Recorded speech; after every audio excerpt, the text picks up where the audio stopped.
제가 몇 년 전에 과장이었을 때요, 나이가 한 30 넘는 신입사원이 들어온 거예요. 그래서 제가 물어봤어요. 너 뭐 하다가 이렇게 늦게 왔냐? 제가 26살 때 회사에 입사했거든요. 보통 그렇게 하잖아요.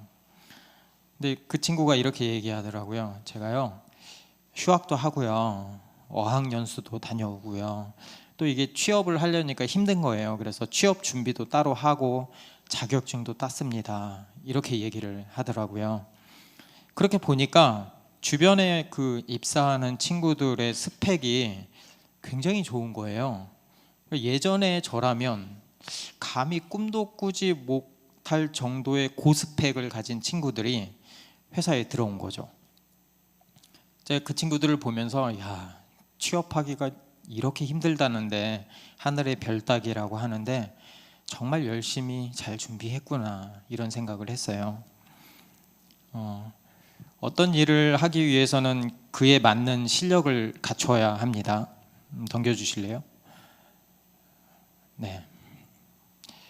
누구나 구글이나 넷플릭스, 마이크로소프트, 삼성전자 이런 세계적인 기업에 들어가고 싶어 하죠.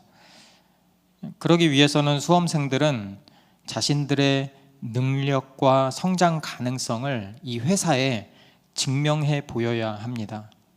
그래서 자기가 이곳에서 일할 만한 자격을 갖추고 있는지, 어떻게 회사에 기여할 수 있는지를 증명해 내야 돼요.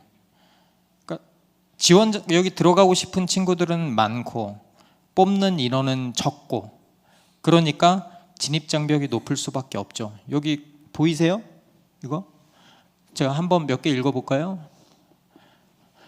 구글이 채용하는 9가지 기준. 여러분보다 유능하고 지식이 많은 사람을 채용하라. 신입사원인데 지금 들어와 있는 사람보다 유능해야 된대요. 이런 사람은 뽑지 말래요. 당신에게 가르쳐 줄 것이 없거나 도전하지 않을 사람은 채용하지 마라. 여러분은 어떠세요? 반대의 경우도 있습니다. 만약에 내가 하버드나 예일이나 스탠포드나 서울대에 다니고 있다, 그러면 처지가 바뀝니다. 그곳에 그 뛰어난 인재를 모셔가기 위한 회사들의 전쟁터가 됩니다. 그곳은 학생들에게 장학금을 주기도 하고, 더러는 특별 채용 프로세스를 태워서 학생 때부터, 미국에서는 학생 때부터 그 학생에게 월급을 줘요. 그러면서 그 학생들에게 회사가 얼마나 그들에게 도움이 되는 곳인지 어필을 합니다. 그들의 선택을 받기 위해서 감동을 주고 파격적인 혜택을 제안하기도 합니다. 비단 회사만의 문제겠어요? 지금 우리 이 살아가는 모든 이 현실의 모습이 이런 형태인 것 같아요. 우리가 아무리 혼자 아름다운 사회를 꿈꿔봐도 세상은 만만치 않아요. 그래서 우리는 자격을 갖추기 위해서 힘쓰는 거죠. 자격증을 따고 스펙을 쌓고 사회의 요구에 걸맞는 인재가 되기 위해서 힘을 쓰는 거죠. 얼마 전인가 EBS에서 다큐멘터리를 했어요. 거기서 대치동 학원가를 보여주더라고요.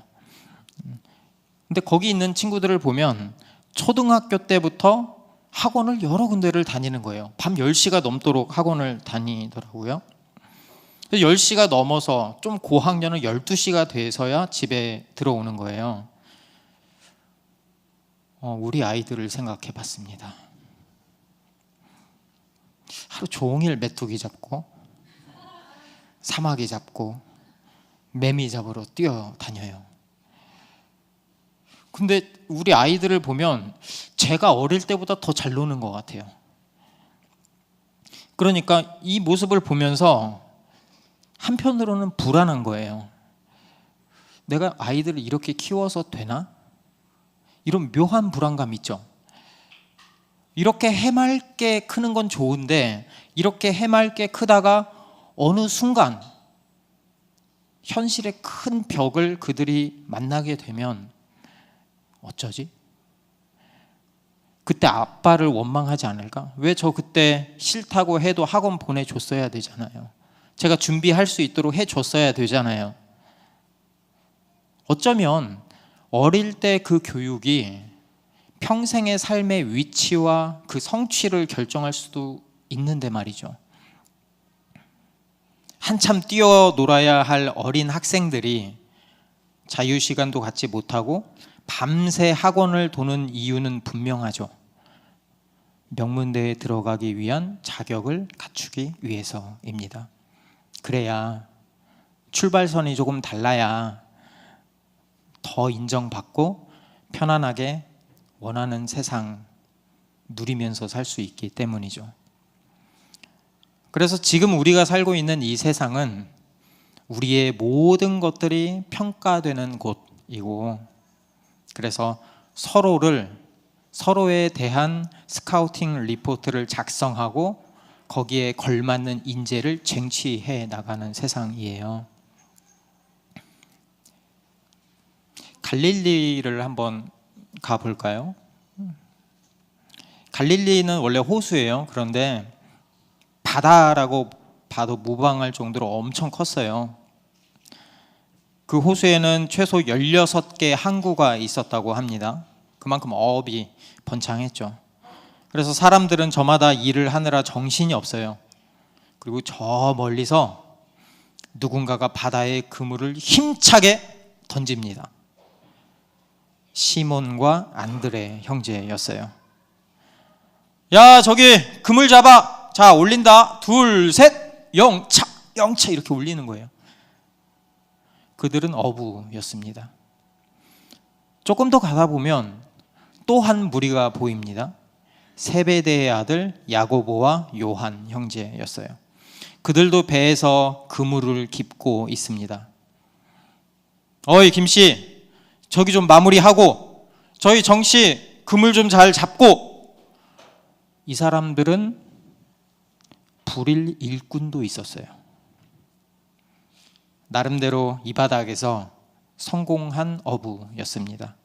그러니까 이 사람들은 나중에 제자들이 되잖아요. 이 사람들은 그 아주 밑바닥의 하층 노동자라기보다는 어느 정도 위치가 있는 관리자였어요.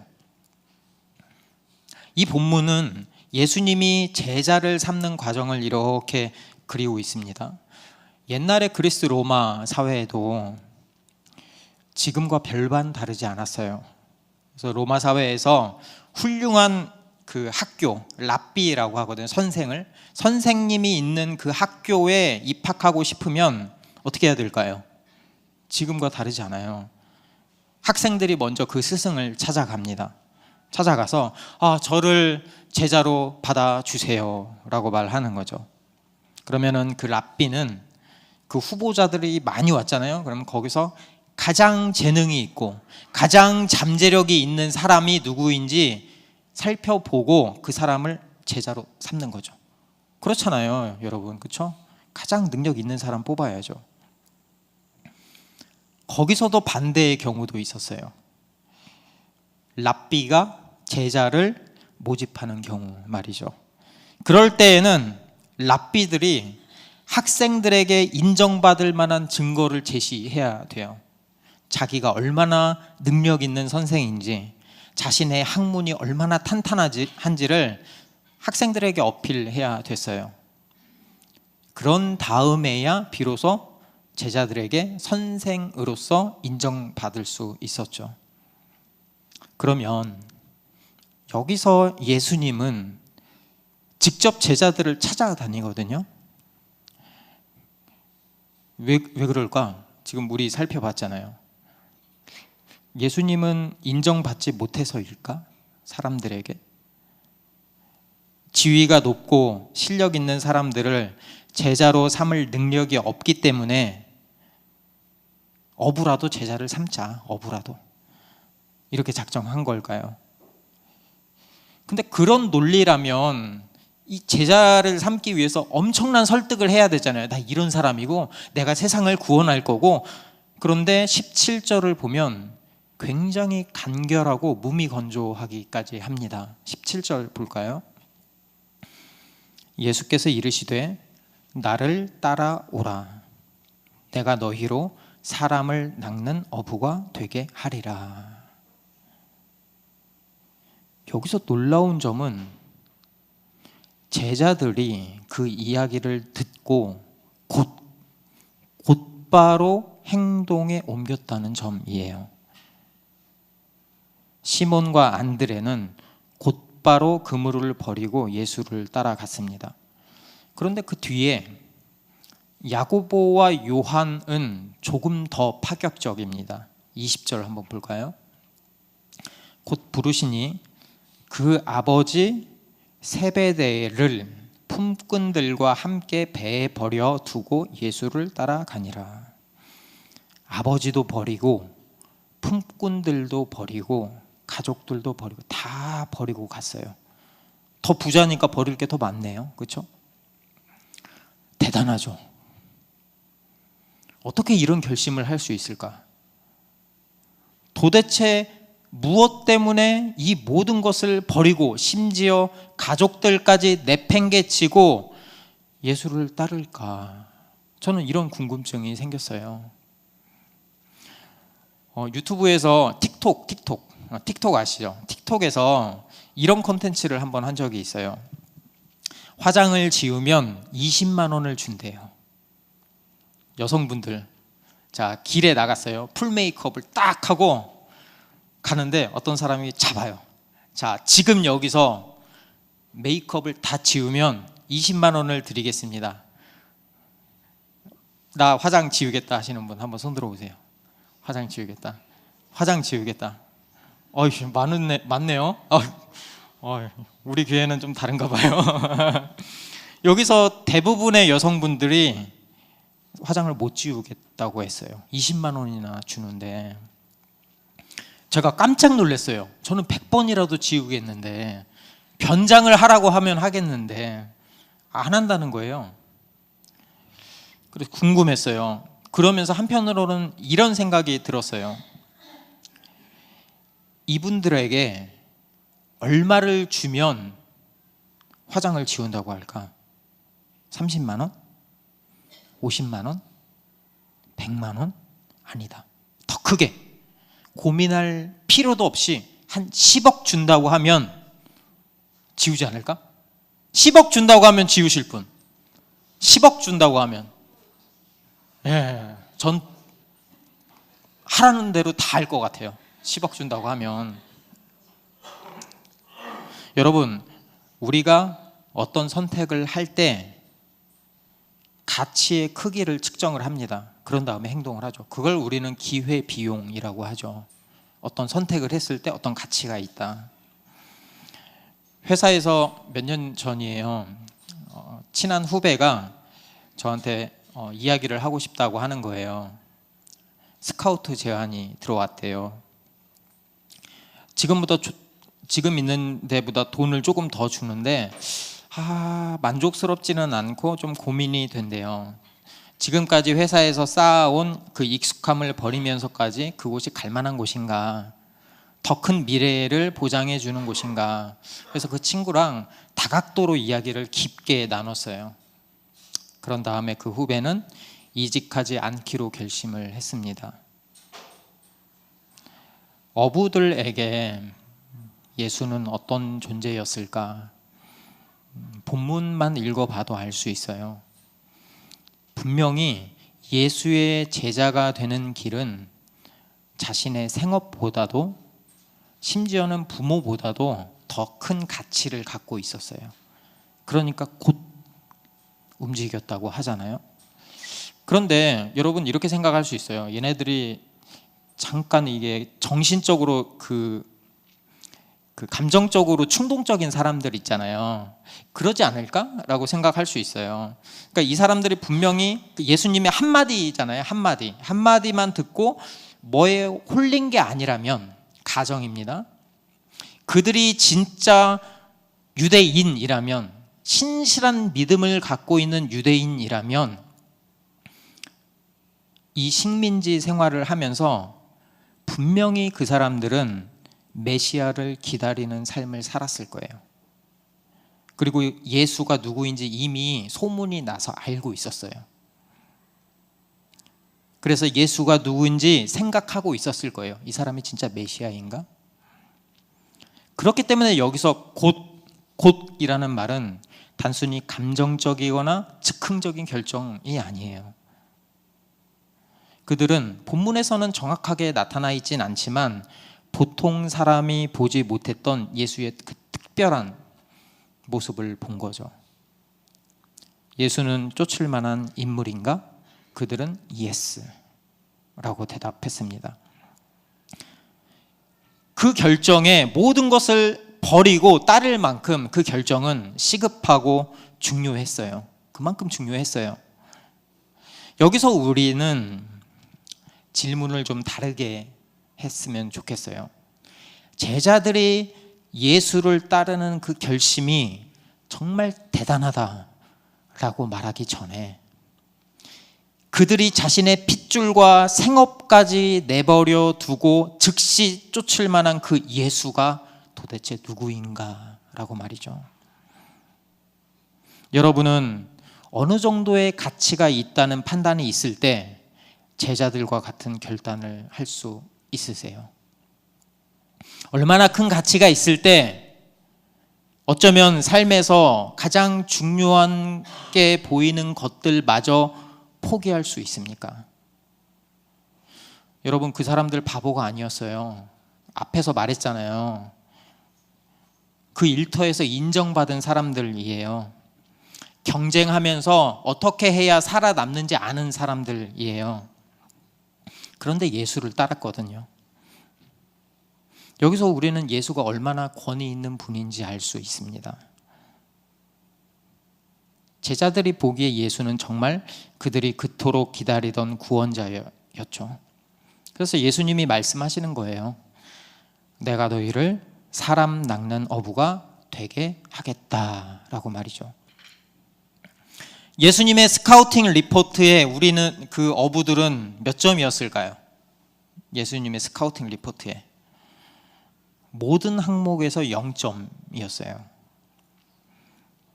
그럼에도 예수님이 굳이 그렇게 형편없는 사람들을 부르신 이유가 무엇일까요? 그것은 아이러니하게도 그들에게 아무런 자격도 잠재력도 없기 때문이에요.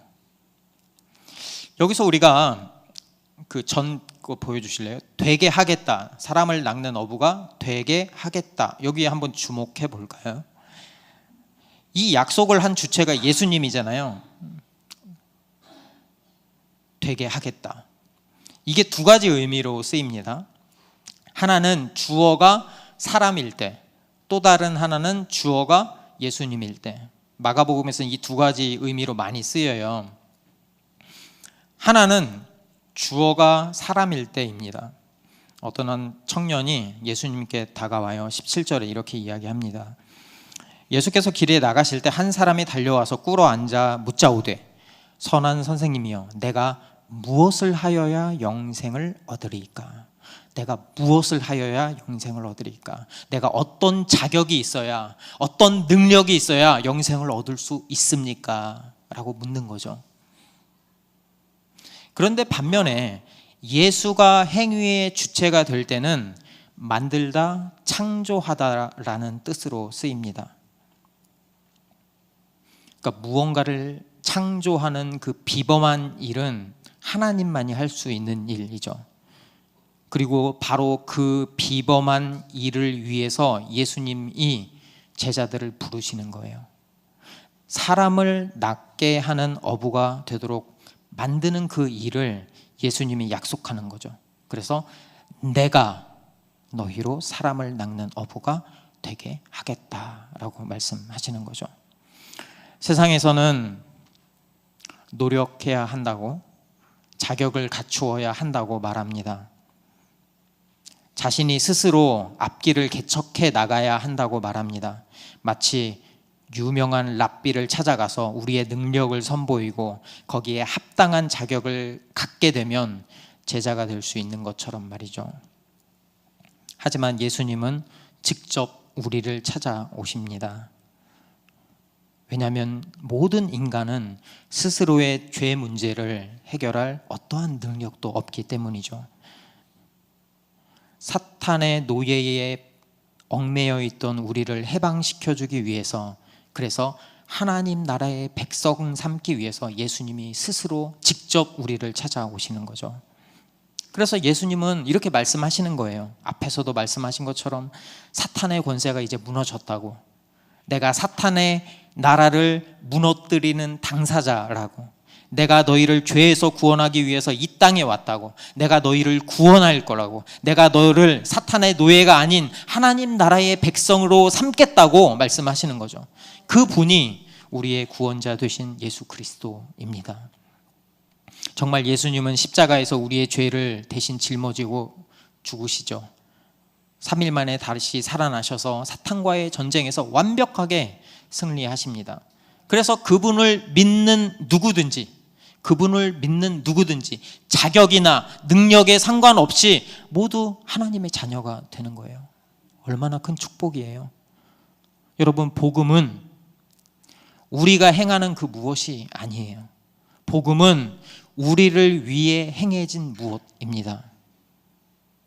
예수님은 이 땅에서 우리 스스로가 주인이 되어 살겠다고 하나님께 죄를 짓고 사는 우리에게 그렇게 내가 주인 된 그런 행복한 인생을 꿈꾸잖아요. 모두가 내가 주인 된 행복한 인생을 꿈꾸지만 현실에서는 더없이 조급하고 두렵고 절망 가운데, 그렇게 사탄의 지배 가운데서 벗어나지 못한 채 살아가는 우리에게 물고기를 잡는 것만이 인생의 전부인 것처럼 살아가는 우리에게 찾아오신 거죠. 우리는요, 죄를 짓는 것뿐 아니라 죄에 억눌리고 죄의 노예로 살아갑니다. 그래서 우리 모든 사람들이 죄의 가해자이면서 피해자가 되는 거죠. 여러분 생각해 보세요. 그물이 나쁩니까? 가족이 나쁜가요? 아니죠. 너무 소중하잖아요. 그물은 고기 잡는데 없어서는 안 될 필수적인 도구예요. 가족은요, 우리의 인생 가운데 너무나도 소중하고 당연한 존재이죠. 그런데 이 본문을 보면 예수님을 따르는 삶이 그것보다 훨씬 더 중요하다고 보여주는 거예요. 여기서 물론 생업과 가족을 버렸다는 표현이 이 문자적으로 재산을 모두 처분하고 가족과의 모든 관계를 끊어버렸다는 뜻이 아니에요. 바로 그 뒤에 봐도 뭐 장모도 나오고 뭐 다 나오거든요. 그럼 이 말은 무슨 말인가? 자신들의 그 어떤 삶의 방식이나 심지어는 가족 관계에도 예수님의 제자가 되는데 방해가 된다면 그 삶의 방식과 관계를 새롭게 재정립해야 된다는 거예요. 우리의 모든 삶의 목적은 예수님을 따르는 데 있어야 합니다. 사람을 낚는 어부가 되는 그 길은 우리가 일반적으로 추구하는 그 길과는 전혀 다른 방향이에요. 그 길은 두려움의 길이 아니고 평안의 길이고, 결핍의 길이 아니라 풍요와 만족함의 길이고, 죽음이 아닌 생명의 길이고, 어둠이 아닌 빛의 존재로 살아가게 되는 길입니다. 죄에 억눌린 길이 아니라 자유의 길이죠. 그 가치를 발견했기 때문에 제자들은 즉시 모든 것을 내려두고 예수를 따른 거죠. 그래서 1장 15절에 보면 예수님이 이렇게 말씀하셨어요. 이르시되 때가 찼고 하나님의 나라가 가까이 왔으니 회개하고 복음을 믿으라 하시더라. 예수님의 제자가 되는 길은 고기만이 인생의 전부라고 믿으며 사는 그들에게 그 삶에서 돌이키라는 거예요. 그 삶에서 돌이키는 게 회개의 삶이고, 그리고 예수님을 따르라는 거예요. 예수님이 걸어가신 그 길을 전적으로 따르는 그 행동이 믿음의 삶이죠. 그래서 팀 켈러는 이렇게 이야기했어요. 복음의 능력은 첫째, 내가 생각하는 것보다 나는 훨씬 죄인이다 라는 것을 깨닫는 겸손함이고, 복음의 능력은 둘째, 나는 내가 기대하는 것보다 훨씬 큰 사랑을 받는 하나님의 자녀이다 라는 것을 깨닫는 거예요. 그 사실을 안다면 우리는 예수를 따르는 삶을 최우선에 놓을 수 있습니다. 삶의 어떤 고난과 역경이 닥치더라도 좌충우돌하지 않고 주님만 바라보며 그분이 걸어가신 그 길을 우리도 걸어갈 수 있는 거죠. 예수님은 길을 만드시는 분이시고요, 생명의 길을 열어주시는 분입니다. 주님을 따르는 길은 어쩔 때는 힘들고 어려워요. 매 순간 선택해야 되거든요. 좋은 것과 더 좋은 것 사이에서. 그렇지만 그럼에도 불구하고 주님을 따르는 이유는 그 길이 훨씬 더 은혜가 있기 때문입니다. 그 안에서 진정한 자유가 있고 더 큰 가치가 있기 때문이죠.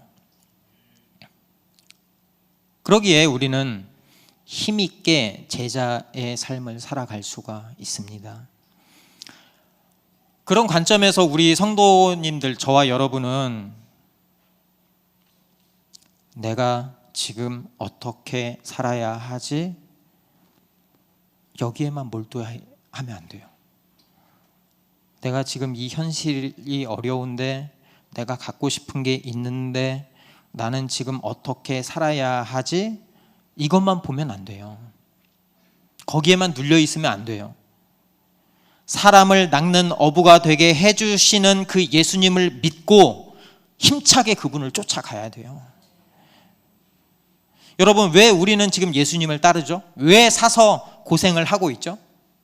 도대체 왜 여기 나오셨어요? 도대체 왜?